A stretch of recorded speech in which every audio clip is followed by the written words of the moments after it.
Susa, the citadel, अनि Sousa भन्ने ठाउँमा म थिएँ that Hanani, one of my brothers, came with certain men from Judah. अनि यहुदाबाट हनानिया भन्ने एकजना व्यक्ति म कहाँ आए And I asked them concerning the Jews who escaped, अनि यहुदीहरू जो भागेका थिए तिनीहरूको बारेमा मैले उनीहरूलाई सोधपुछ गरेँ who had survived the exile, अनि जो चाहिँ निर्वासनबाट उम्केका थिए and concerning Jerusalem. अनि उनीहरूले यरुसलेमको चिन्ता फिक्री गर्थे And they said the remnant there in the province who have survived the exile is in great trouble and shame. अनि जो निर्वासनबाट फर्केर आएका थिए उनीहरू चाहिँ निकै दुःख र कष्टमा थिए The wall of Jerusalem is broken down and its gates are destroyed by fire. यरुसलेमका पर्खाहरू ढलेका छन् र यसको ढोकाहरू चाहिँ के गरेका छन् आगोद्वारा नष्ट गरिएको छ As soon as I heard these words, I sat down and wept and mourned for days. अनि जब मैले यो सुन्ने बित्तिकै मैले घुँडा टेकेँ र म एकदमै चिन्ता र फिक्री साथ मैले वेदना प्रकट गर्न थालेँ And I continued fasting and praying before the God of heaven. अनि स्वर्ग र पृथ्वीको परमेश्वरको अगाडि मैले उपवास बस्न थालेँ So let's pause there. अब एकैछिन यहाँ रोकिनुहोस् एकैछिन अड्किनुहोस् Imagine the scene.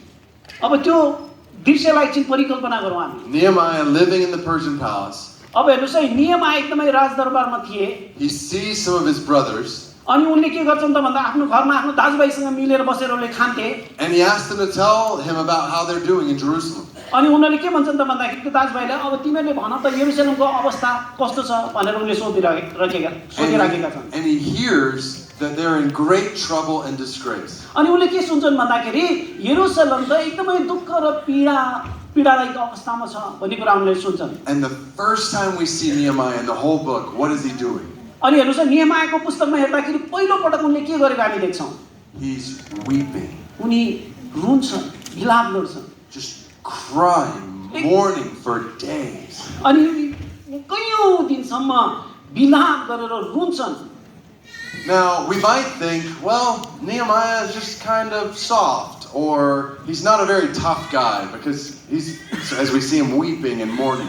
अब हामी के भन्न सक्छौँ भन्दा नियमाया रुन्जेको रहेछ एकदमै खासै थियो एकदमै डरो मुटु भएको मान्छे त रहेन रहेछ भनेर हामीले भन्न सक्छौँ But actually, Nehemiah is a very tough guy. तर वास्तवमा भन्यो भने उनी निकै साहसिक र डरो मुटु भएका व्यक्ति थिए Later on in Nehemiah chapter 13, नियमाया 13 मा तपाईले पछि हेर्नुभयो भने he gets so frustrated with people who had disobeyed God's word. परमेश्वरको वचनप्रति अनाज्ञाकारी रहनेहरूप्रति तिनी निकै रिसाएको घटना हामी देख्न सक्दछौँ That he goes and pulls the hair out of their head. अनि उनी गएर के गर्छन् त भन्दाखेरि तिनले कपाल उखेल्छन् रे Be glad Nehemiah is not your pastor.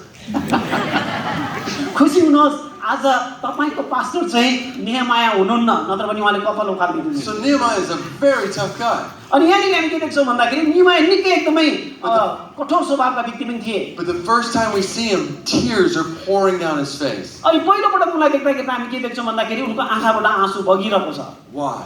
किन Well, because he saw the need. किन भन्दाखेरि उनले त्यहाँनिर चाहिँ खाँचो र आवश्यकतालाई देखे Go and jump a couple ahead to put up where it says he saw the need. This is one of three things I want to show you about Nehemiah. अब हेर्नुस् नियमायाको जीवनको तीनवटा कुरा म यहाँनिर तपाईलाई देखाउन चाहन्छु It started by seeing the need among the people of Jerusalem and letting it affect him. अब हेर्नुस् यरुसलेमका वरिपरिका मान्छेहरूको त्यो आवश्यकतालाई उनले देखेपछि तिनलाई उनले महसुस गर्न थालेको हामी देख्दछौँ He had it made in the palace. He could have totally ignored this news. अब हेर्नुस् उनी एकदमै आरामदायी आनन्दको जीवनमा उनी बसिरहेका थिए र उनले त्यसलाई व्यवस्था गरेको भए पनि उनले सक्थे He could have just moved on with his life. आफ्नो जीवनलाई सरसरी आफ्नो जीवनलाई अगाडि बढाएर उनी हिँड्न सक्थे But instead, he was gripped by this need that he saw. अब उनले के देख्छन् त भन्दाखेरि मानिसहरूको आवश्यकताद्वारा उनी चाहिँ के भएका छन् त यहाँनिर चूर्ण भएको हामी देख्न सक्छौँ That leads to the second thing about Nehemiah. अब हेर्नुस् त्यस्तै हामीलाई नियमायाको दोस्रो कुरातिर पुर्याउँदछ He saw the opportunity. अनि उनले साथसाथै मौका अवसरलाई पनि त्यहाँनिर देखे As you keep reading through this chapter, you see Nehemiah praying. अनि जब तपाईले यो अध्यायलाई पढ्दै जानुहुन्छ भने नियमायाले प्रार्थना गरेको पनि देख्नुहुन्छ And by the end of this chapter, after months of praying, Nehemiah has realized something. अब हेर्नुहोस् है, यहाँनिर कयौँ दिनको प्रार्थनापछि यो अध्यायको अन्त्यतिर आइसकेपछि चाहिँ नियमाले के गर्छन् यहाँ? He's realized that he can actually help rebuild these walls. अनि उनले के महसुस गरे भने होइन साथी, वास्तवमा त यो पर्खाल त म गएर बनाउनमा सहायता गर्न सक्छु भन्ने कुरा महसुस. He has access to the king every day. अनि उनले के भन्ठाने भन्दाखेरि होइन म त दिनौ राजा कहाँ पुग्न सक्छु नि भन्ने उनले ठाने. To be able to ask for support and go lead out in rebuilding them. अनि उनले के भने भन्दा म राजा कहाँ गएर यदि मैले यो अर्जी बिन्ती उनलाई टक्राएँ भने सायद उनले मलाई गएर सहायता गर्न दिन्छन् कि भन्ने उनले ठाने. And by the end of chapter 1, he's saying, God, I want to do whatever you want me to do in response to this need. अनि यहाँनिर उनले के भन्छन् त भन्दा यो अध्यायको अन्त्यतिर आउँदाखेरि प्रभु तपाईँले मलाई जे चाहनुहुन्छ म त्यो गर्न तयार छु भनेपछि चाहिँ अनि यो आवश्यकतालाई उनले परिपूर्ति गर्नतिर लाग्छन्. And that leads to the third thing about Nehemiah. अब त्यसपछि हामीले नियमाया बारे तेस्रो कुराहरू बुझ्दछौँ. He made a decision one day एक दिन उनले यो निर्णय गरे to risk his life. अनि त्यो निर्णय के थियो त भन्दाखेरि आफ्नो जीवनको उनले जोखिम उठाए. For the glory of God and the joy of people in Jerusalem and for his own good. अनि उनको आफ्नै भलाइको निम्ति, मानिसहरूको आनन्दको निम्ति र परमेश्वरको महिमाको निम्ति चाहिँ उनले यो जोखिम उठाए. When you get to Nehemiah chapter 2, he has now decided to go to the king. अब त्यसपछि 2 अध्यायतिर तपाईँ आउनुभयो भने अब नियमाया के गरेका छन् त राजा कहाँ जाने उनले निदो गरेका छन्. But he can't just bring up this this picture of the people in Jerusalem. अब उनले त्यतिकै राजा कहाँ यो यरुशलेमको घटना विवरण लिएर जान सक्दैन थिए. The king has to ask him about it.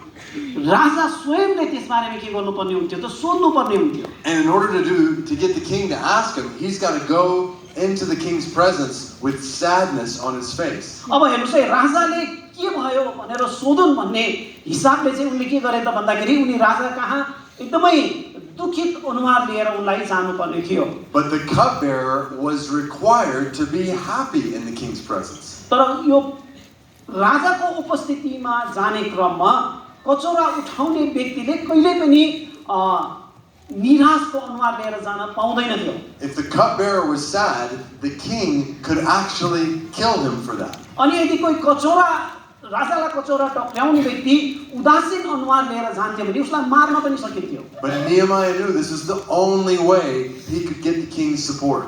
अनि उनले चाहिँ आफ्नो उदासीन अनुहारलाई लिएर गएको खण्डमा मात्र मैले राजाको सहायता पाउँछु भन्ने उनले महसुस गरे. And so when you read Nehemiah chapter 2, you see what happens. अब जब तपाईले नियमाया 2 अध्यायलाई पढ्नुहुन्छ त्यसपछि तपाईले देख्नुहुन्छ के घटना भयो. Nehemiah walks into the king's presence with a sad look on his face. अनि त्यसै कारणले त्यस दिन राजाको उपस्थितिमा जाने क्रममा नियमाया निकै निराश र उदास थिए. The king says, "Why are you sad?" अनि राजाले भने, नियमाया तिमी किन दुखी छौ? Nehemiah 2 says he looked up to heaven and prayed. अनि उनी नियमायाले माथि आकाशतिर हेरेर प्रार्थना गरे. And then he told the king why he was sad. अनि त्यसपछि किन उनी उदास भए थिए भन्ने कुरा राजालाई उनले सुनाए. He risked his life. त्यति बेला उनले आफ्नो जीवनलाई त्यहाँनिर जोखिममा पारिरहेका थिए. And listen to how the king responded. अनि त्यसपछि हेर्नुस् राजाले कसरी जवाफ दिन्छ. The king said, "Nehemiah, you have permission to go." अनि राजाले भने, नियमाया तिमीलाई जाने अनुमति छ. And I am going to support you by sending you with resources. अनि म तिम्रो यो कार्यमा म एकदमै स्रोत साधन सहित म तिमीलाई सहायता गर्न तयार छु. And what happens in the rest of this book? त्यसपछि यो घटना यो पुस्तकभरि तपाईले के घटना भयो भन्ने कुरा तपाईलाई थाहा छ होला. Is this one man does the impossible? अनि यही एउटा व्यक्तिले असम्भव कामलाई पुरा गरेर He देखाए. leads the walls to be rebuilt around the city of Jerusalem. यरुशलेमको पर्खाललाई उनले पुनर्निर्माण गरिदिए. And he leads the people to be restored in their relationship with God. अनि उनले के गरे भन्दाखेरि मानिसलाई परमेश्वरसँगको सम्बन्धमा पनि पुनर्स्थापित गरिदिए. So why do I tell you this story on the first day of this gathering?